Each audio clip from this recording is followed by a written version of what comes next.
The package wasn't for anyone inside the mansion. Kofi Ryu knew that before he even strapped it to the motorbike. He knew it when he pulled on the worn jacket, the one with the fraying left cuff and the faded logo that made him look like a man who delivered other people's things for a living. He knew it when he rode through the rain, not away from it, because the package wasn't a delivery, it was a key. And tonight he was taking back the door. The motorbike cut through the wet Seoul streets like a blade. No rush, no noise beyond what was necessary. Rain came down in sheets, flattening everything it touched. Streetlights bled orange across the road. The city moved around him. Taxis, umbrellas, people hunched against the cold. But Kofi Ryu moved through all of it like a man who had already decided how the night would end. He didn't look like a CEO. That was the point. He looked like someone the world had already forgotten. That was also the point. The Hansung estate rose ahead of him. Iron gates, stone walls, security cameras mounted at every angle. The kind of place that didn't just keep people out. It kept stories in. Buried them deep beneath manicured hedges and marble floors and the careful silence of people paid well enough not to ask questions. Kofi stopped the bike 30 meters from the gate. He sat still for a moment. Just looked at it. 5 years. 5 years since these gates had opened for him. Not as a visitor, not as a guest, but as the man whose signature had built everything beyond them. The man whose name had been on every contract, every founding document, every late-night decision that turned a struggling company into one of the most powerful private empires in Korea. And then one morning, his name was gone. All of it. Gone. He exhaled slowly, then pulled on his helmet and rode forward. The guard didn't look up when Kofi stopped at the gate. He was young, early 20s, bored, sheltering under the small roof of the security booth with his collar turned up against the cold. "Delivery," Kofi said. "Leave it at the side entrance." The guard gestured vaguely without making eye contact. "Down the left wall. There's a slot. I need a signature." That made the guard look up. He studied Kofi for a second. The helmet, the jacket, the box strapped to the back of the bike. Rain dripping off everything. For what? Sensitive documents. In-person verification required. The guard frowned. "Who sent it?"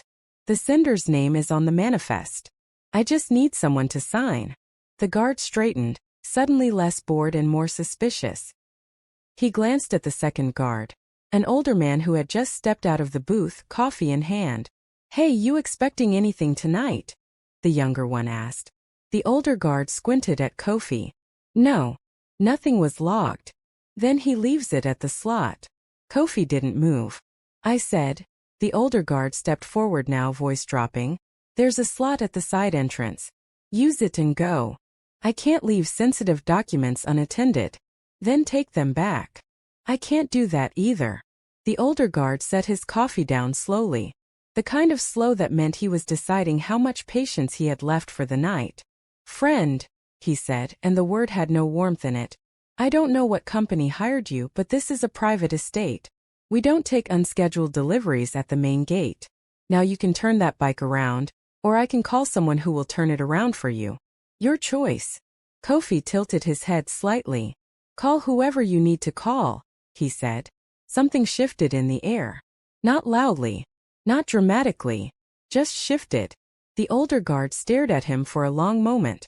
There was something about the stillness of this man. The way he sat on that bike and absorbed every word of disrespect without flinching, without shrinking, that made the guard's certainty wobble just slightly. "Get off the bike," the guard said. Kofi did.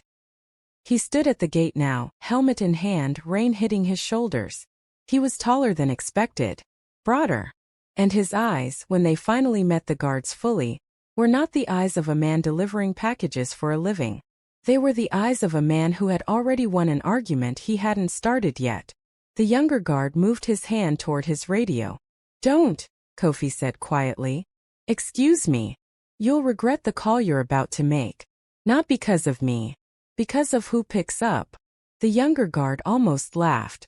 "Is that a threat?" "It's a fact."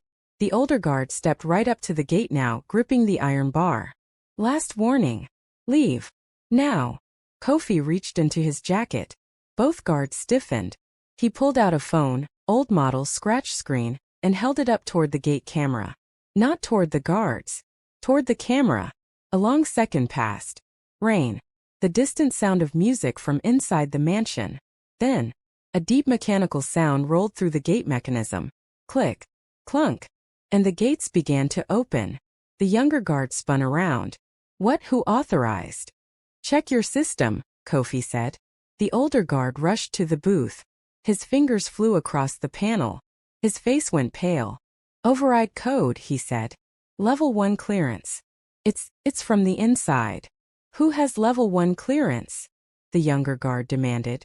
The older guard didn't answer, because the answer was standing outside the gate. Kofi walked forward. Not rushed, not triumphant, just steady, and stopped directly in front of the older guard. How long have you worked here? He asked. The guard's mouth opened. Nothing came out. 3 years. The younger guard answered automatically, then seemed to wish he hadn't. Kofi looked at the older one. And you? 7, the man said, barely audible. Kofi nodded once. Then you've been here long enough to know what used to hang in the main hall. He paused. Think about that while you still have a job to think from. He walked through the gates. They closed behind him. And both guards stood in the rain, staring at each other, understanding slowly, horribly, exactly who had just walked past them. Welcome to Black Silk Stories, the home of Afro-Korean stories that hit different.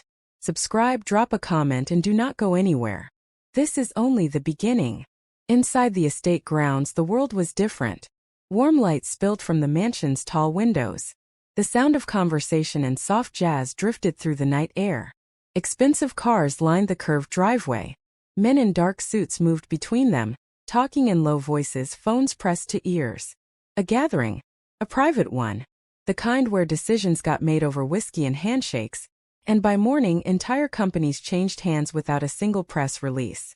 Kofi walked the path slowly, taking it all in. Staff members moved around him. A man in a delivery jacket drawing exactly zero attention. That was the thing about wealth. It made people invisible. Workers, servers, delivery men, they existed in the background, part of the furniture. No one looked at them. No one really saw them. Which meant no one saw Kofi Ryu until he was already exactly where he needed to be. He stopped in the center of the courtyard. Looked up at the mansion. The east wing still lit. The garden terrace where he used to take early morning calls, unchanged. The fountain his mother had loved when she visited, the one time she came to Seoul, still running. His jaw tightened briefly, then relaxed. You look lost. The voice came from his left, low, controlled, and carrying the specific kind of calm that takes years to perform convincingly. He didn't turn immediately. He already knew the voice. Would have known it in a crowded stadium. When he turned, she was standing at the edge of the courtyard path, holding a glass of white wine, dressed in a pale silk dress that caught the light. Han Seo-yeon, 34 years old. Chief Operating Officer of Hansung Group. The woman who had once known every version of him. The struggling version, the building version, the version that trusted her completely. The woman who had used every single version against him. She looked exactly the same. That was the thing about people who felt no guilt, they aged well. Seo-yeon, he said. Her composure flickered. Fast, almost imperceptible, before settling back into place. Kofi. She said his name like it was something she was testing the weight of. You're the last person I expected tonight. I know. How did you get in? The same way I always did. I built the system. She was quiet for a moment. Her eyes moved over him. The jacket, the worn boots, the box he still carried. And something crossed her face that wasn't quite guilt and wasn't quite satisfaction. It was something more complicated. Something that looked almost like grief if grief could be weaponized. You shouldn't be here, she said. You keep saying that. 5 years ago it was lawyers. Then it was documents. Now it's a sentence at a garden party. He tilted his head. It hasn't worked yet. This isn't a game, Kofi. I know it isn't. His voice didn't rise. Didn't harden. It just settled like something finding its natural level. Games have rules both sides agree to. What you did had no rules. Just a plan. Her grip tightened on the wine glass, barely noticeable. Whatever you think you know. I don't think anything, he said. I know. There's a difference. And tonight everyone else will too. She stepped closer. close enough now that the pretense of casual conversation was gone. Listen to me, she said, voice dropping. Walk away. Whatever you came here with, whatever you think you have, it won't end the way you want it to. There are people inside that building who have spent 5 years building something airtight. You cannot walk in here after everything and expect. I already walked in, he said simply. She stopped, stared at him, and for just a moment, a single unguarded moment, the performance fell away. What was underneath wasn't cold. It was fear. Then it was gone. You're making a mistake, she said. No. He picked up the delivery box and tucked it under his arm. I'm correcting one. He walked past her toward the mansion entrance. She turned and watched him go, wine glass still in hand, the courtyard lights catching the tight line of her shoulders. And for the first time in 5 years, Han Seo-yeon did not know what happened next. The main hall of Hansung Mansion was exactly as Kofi remembered it. High ceilings, twin staircases curving upward on either side. Floors so polished they held reflections like still water. Chandeliers overhead. The smell of money and arrangement. Fresh flowers, expensive cologne. Catered food from a restaurant that didn't take walk-ins. Around 30 people moved through the space. Board members. Investors. Government-adjacent figures who preferred their influence quiet and their evenings exclusive. No one noticed Kofi walk in. Not at first. He moved along the edge of the hall, reading the room. Familiar faces, some older now. A few new ones he didn't recognize. The company had grown. Or at least the appearance of it had. He stopped in front of the east wall. There, between two large framed landscape paintings, was a rectangular space where the paint was slightly different. Fresher. A shade lighter than everything around it. The exact size and shape of a portrait. His portrait. Removed. Painted over. Erased so carefully that if you didn't know to look, you'd never notice. He stood there for a moment just looking at that space. It came down 3 months after you left. He turned. The man who had spoken was in his late 30s, lean, sharp-eyed, with the careful posture of someone who had learned to take up exactly as much space as necessary and no more. OJ1, former head of legal at Hansung Group, one of the few people who had tried, quietly and unsuccessfully, to warn Kofi before everything collapsed. Jae-won looked at him now with an expression caught somewhere between relief and terror. I heard the gate override, he said quietly. Level 1 clearance.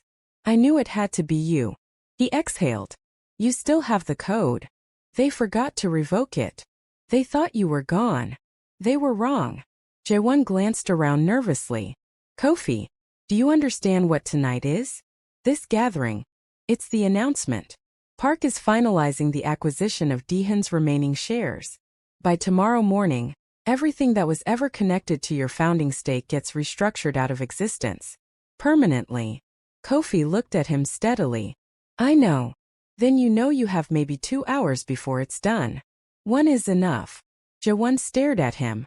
What did you bring? Kofi set the delivery box on a side table and opened it. Inside, no product. No documents stacked dramatically. Just a single hard drive. Small. Matte black. Ordinary looking. Jae-won's eyes widened slightly. Is that the original server backup? Kofi said. Everything. Wire transfers. Communication logs. The restructuring plan they built 6 months before they removed me. Names, dates, accounts. He paused. All of it. How do you have that? Because I built the server room, Kofi said simply.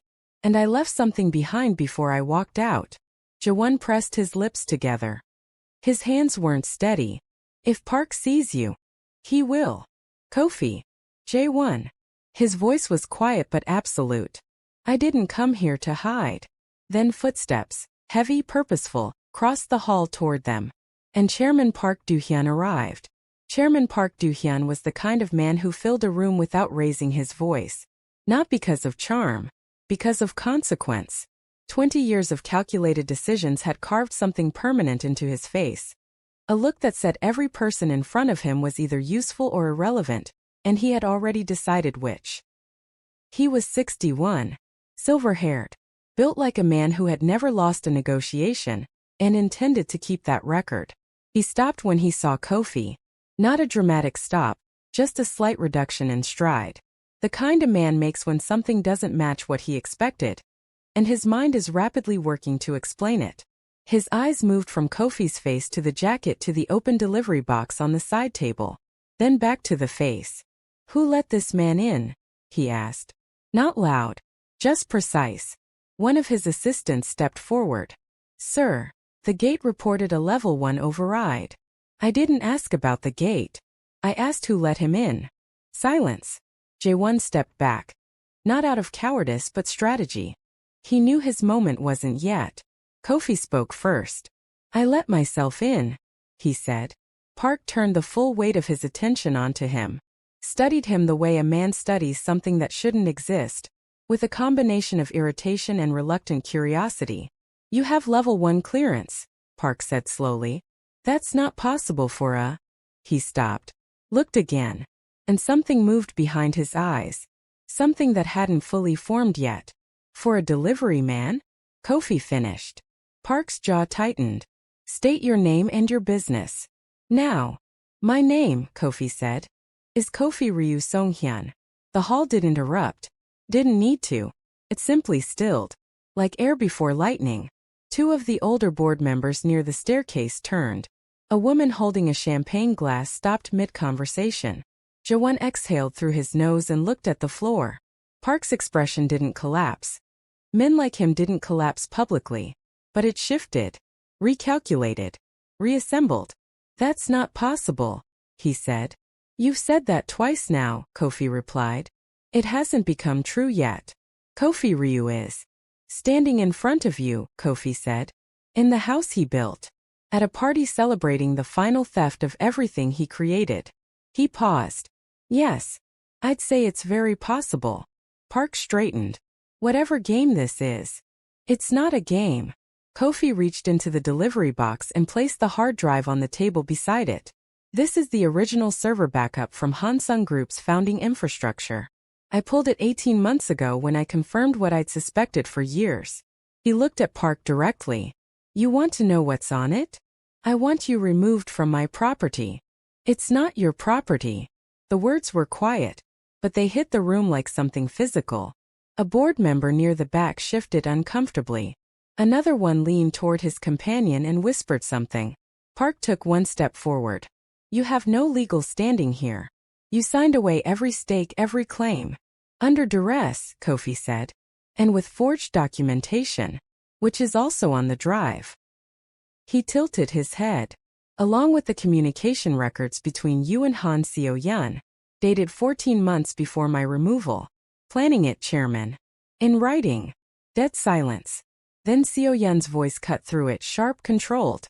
"He's lying." She had entered the hall without anyone noticing, which told Kofi she had been listening from the corridor. She walked in now with her chin up and her eyes steady, performing composure so well that anyone who didn't know her would believe it completely. Kofi knew her. He didn't look impressed. "Am I?" he said. "Documents can be fabricated. Server data can be manipulated." She addressed the room as much as him, spreading her hands. "This man disappeared for 5 years and now walks in dressed like someone you didn't see coming," he said. She stopped. "That's why the jacket, Seo-yeon." His voice dropped, not cold but final. The way a judge sounds when the verdict is already written. "Because I knew that if I walked in here in a suit, security would have been called the moment I reached the gate.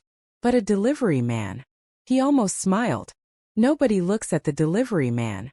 A board member near the staircase, older, gray-suited, with the cautious expression of a man who had survived multiple corporate storms, spoke up. "What exactly are you claiming is on that drive?" he asked. Kofi looked at him. "Director Shin." The man blinked. "You know me." "I hired you," Kofi said simply. 11 years ago. You were the third board appointment I made after founding." Director Shin's face changed completely. "The drive," Kofi continued, addressing him now, "contains wire transfer records showing that the Daehan merger, the one that failed 5 years ago and was blamed on my supposed mismanagement, was deliberately sabotaged. Funds were redirected. Key partners were contacted privately and advised to withdraw. The timeline was engineered to make the failure land at my door." He paused. And the signatures on those communications belonged to two people in this room.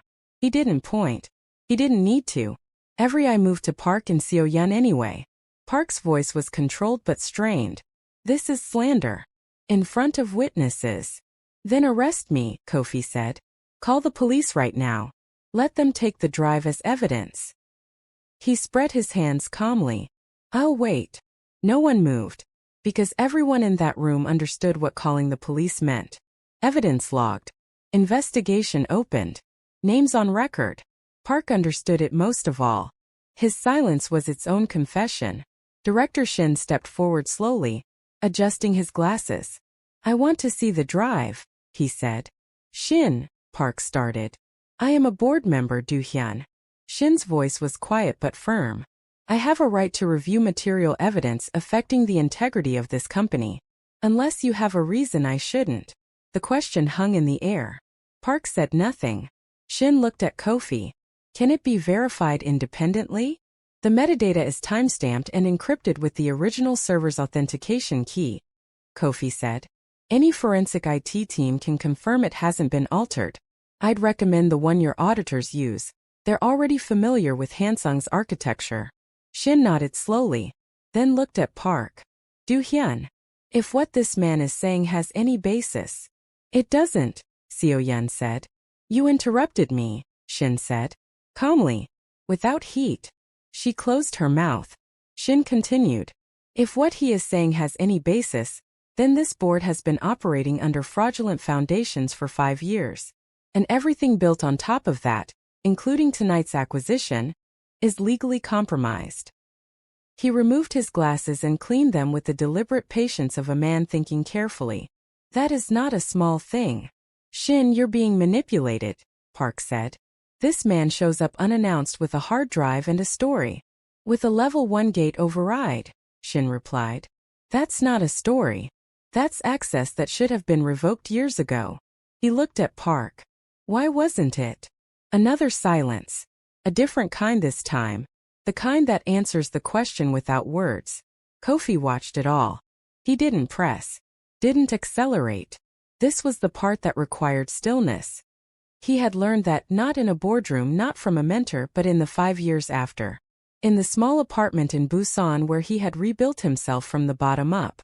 In the months of quiet investigation, pulling threads, tracing transfers, reconstructing what had been done to him with the patience of a man who had stopped being angry and started being precise.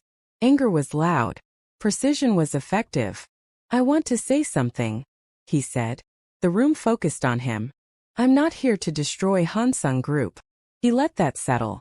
The company is not the crime. The people who hijacked it are. The employees, the partners, the shareholders who trusted this institution. They deserve a company that's actually standing on real ground. He looked at Director Shin. And so does this board. Shin held his gaze. What are you proposing? Shin asked.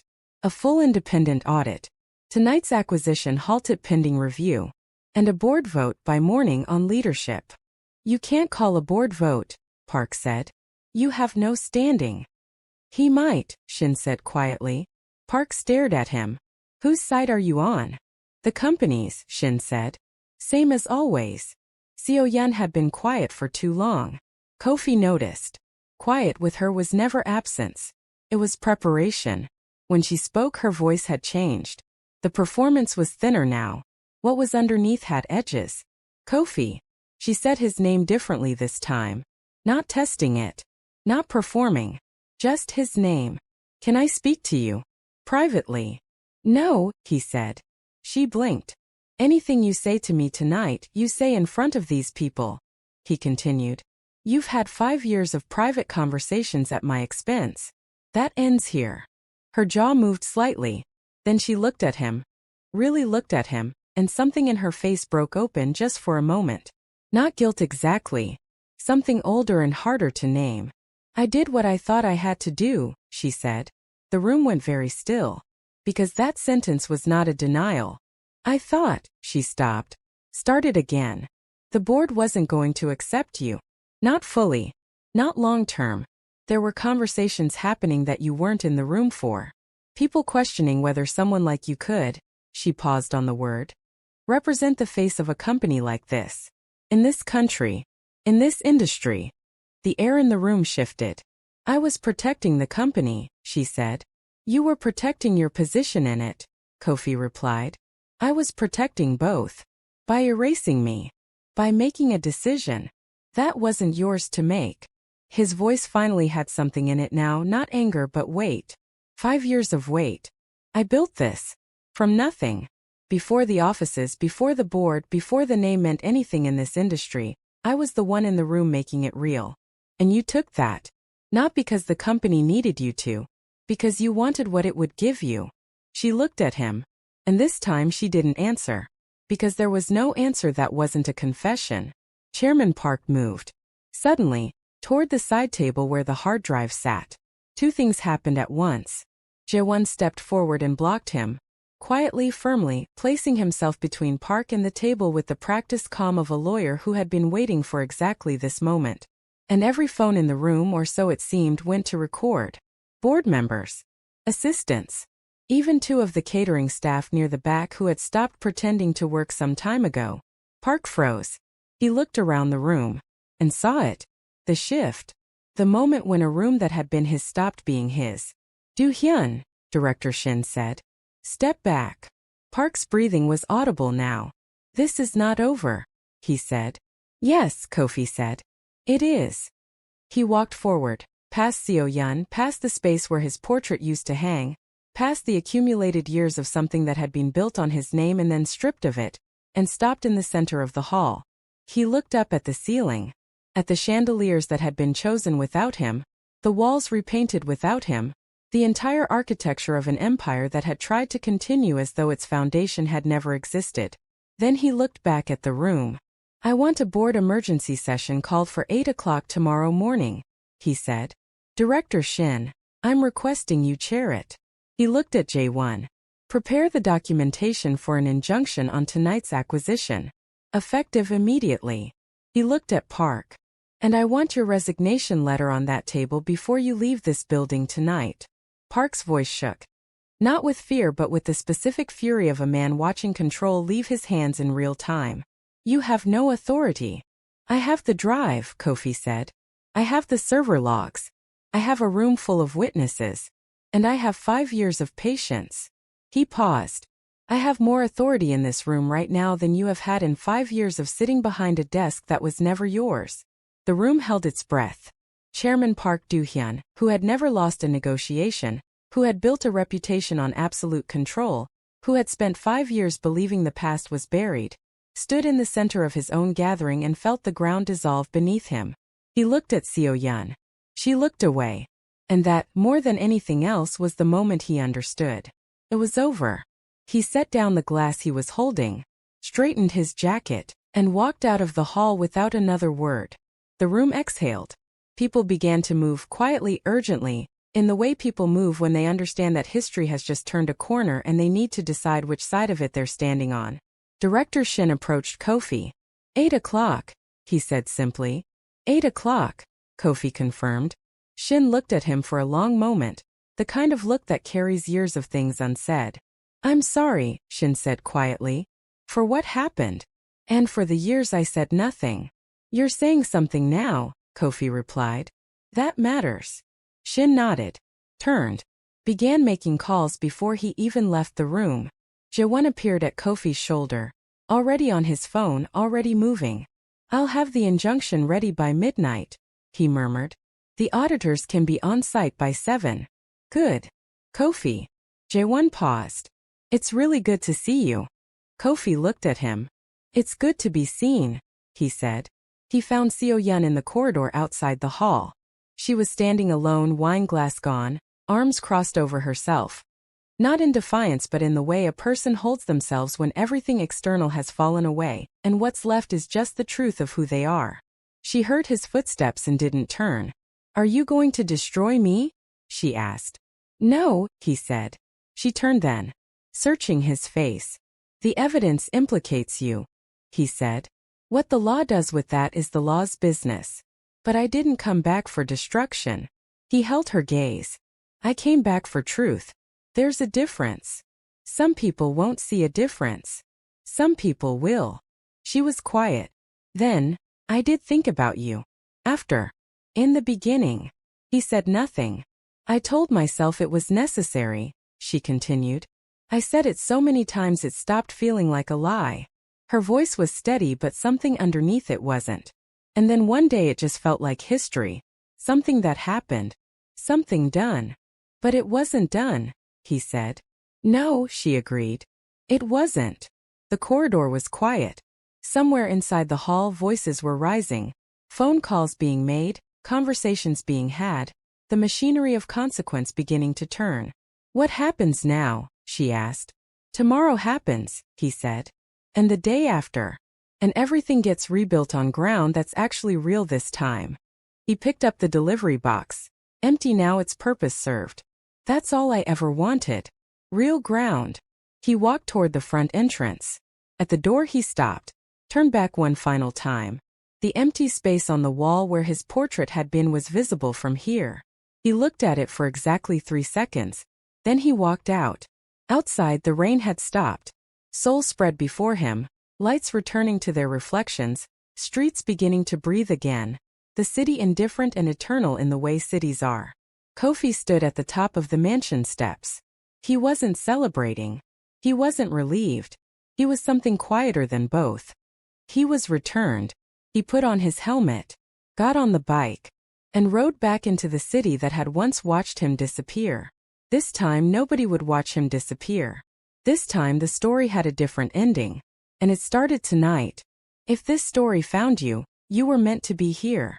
Black Silk Stories exists for the ones who know that power doesn't always announce itself. That the most dangerous person in the room is sometimes the one nobody looked at twice. That identity is not a limitation. It is the whole point.